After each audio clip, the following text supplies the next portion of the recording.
One Ultimate Warrior wants to know: were any more matches in WWE ever discussed with you after Elias Sampson? Thanks in advance.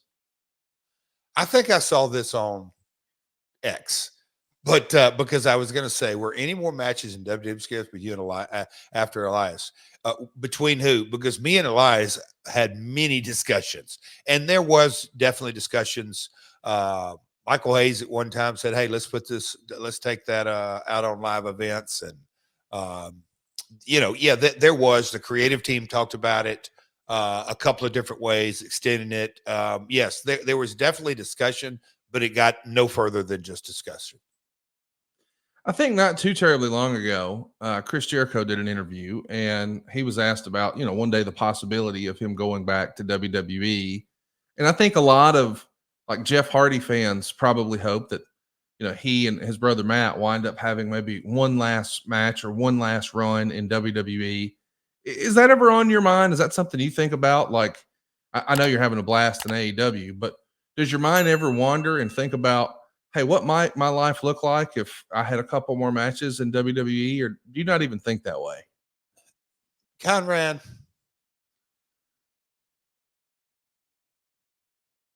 if you had to describe me in 2 words, because I've used it on here, what would it be? I've said it myself. I'm a delusional optimist. Yeah. So I'm always thinking whatever crazy thoughts. And it can be personal, it can be business, it can be I've got some dreams and aspirations about our baseball organization, Golden Rule Entertainment, that I'm a part of. Across the board. So sure, Conrad, you always have. I think that's part of. Well, hell, Conrad, the conversation me and you just had yesterday about, hey, man, what if? And we're going down. What with my world? We've got, we're talking about all kinds of things. I think that's kind of what makes an entrepreneur. That's the stir. That's what is it? The straw that stirs the drink Yeah. is the imagination on what are the possibilities out there, because it all starts, and I've learned this through sobriety. Everything starts with a thought. It's then you got to take that thought and you got to, then put it into action. But you have to process your, the good, the bad, and the ugly, and all that. So sure. I think it's interesting to sort of fantasy book, but just as a reminder, and we've talked about this here on the show. I mean, when you and I first started doing this podcast, you thought, yeah, my in-ring days are over. I'm Oh, working on other aspects of the business and have other interests.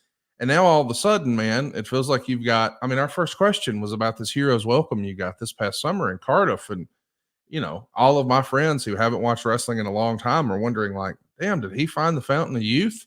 I mean, there's a whole lot of other legends who are wrestling on TV who respectfully don't appear to be in the same physical shape you are. I mean, it's remarkable how good you are right now. And I mean, I see those comments all the time. It's almost like DDP has talked about, Father Time does no jobs, but he's all about slowing down the hands of time. And it feels like you've got that figured out. And I know that your entrepreneurial brain is always looking for opportunities and how can we grow and how can we get better. But from a guy who not that long ago had sort of switched off the in-ring part of his brain, man, you got it right now. And it's clicking on all cylinders. So I'm wondering, like, if you had your druthers, would you like to do like a Sting's last match type thing, a Ric Flair's last match type thing, or pop up at a Royal Rumble one day, win the AEW world title? I mean, do you have any of those things? Or at this point, have you sort of done it all and you're just walking through open doors and grateful for opportunities?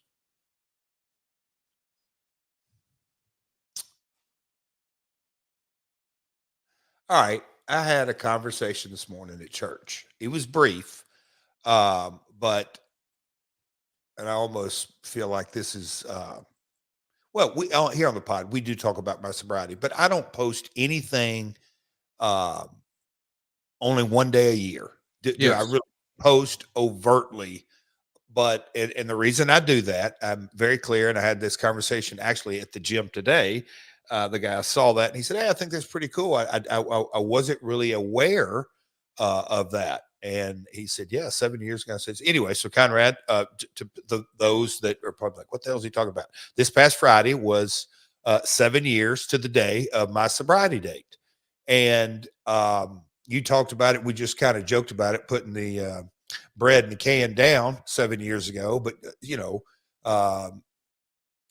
when I, by the grace of God, started on my sobriety journey, I had no idea what to expect. But early, I came to the realization, damn, I'm not just glad that, I could start checking all the boxes. Hell, I'm lucky to be alive in so many ways. And so, Conrad, it's almost as if I have no idea what's coming next. I really don't. Now, there's scripture that you can plan things, but God knows what's in front. And something like that, Conrad, a retirement match, one of those things. I think you just joked on a title or whatever. That is so far out of my scope of things. I'll let others plan that because I'm not in control of that.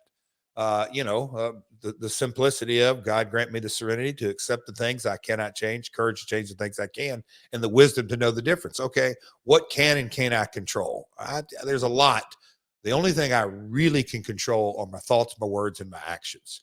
And I'll lean hard into actions. What do? Make sure I'm the very best Jeff for today and end it right there. And so whatever that may be, and like I just said, the working out or thinking of things, and there's as we talked yesterday on that long phone call about just the opportunities that are down the road that I can almost crystallize, but I can't crystallize them without you. Me and you are talking and we're feeding off each other. So as far as whether it's business or wrestling, hell, I don't know, Conrad, but my imagination never stops. And I think that's a good thing. Speaking of imagination, Coach Rosie's got a great question for you. He's a part of our live studio audience, and he wants to congratulate you on holding the Texas Chainsaw Massacre Championship for over a year. And he says, as a true wrestling historian, what has you most excited about the future of professional wrestling? Oh, man. Without question, the opportunities that exist today, October the 27th, as we're recording this, it drops on the 29th. I believe there's more opportunity today in professional wrestling. And I know that's a very broad, but whether it's promoting shows, running shows, action figures, video games, streaming opportunities, the almighty social media strategy that continues to evolve over and over and over. You can just kind of look.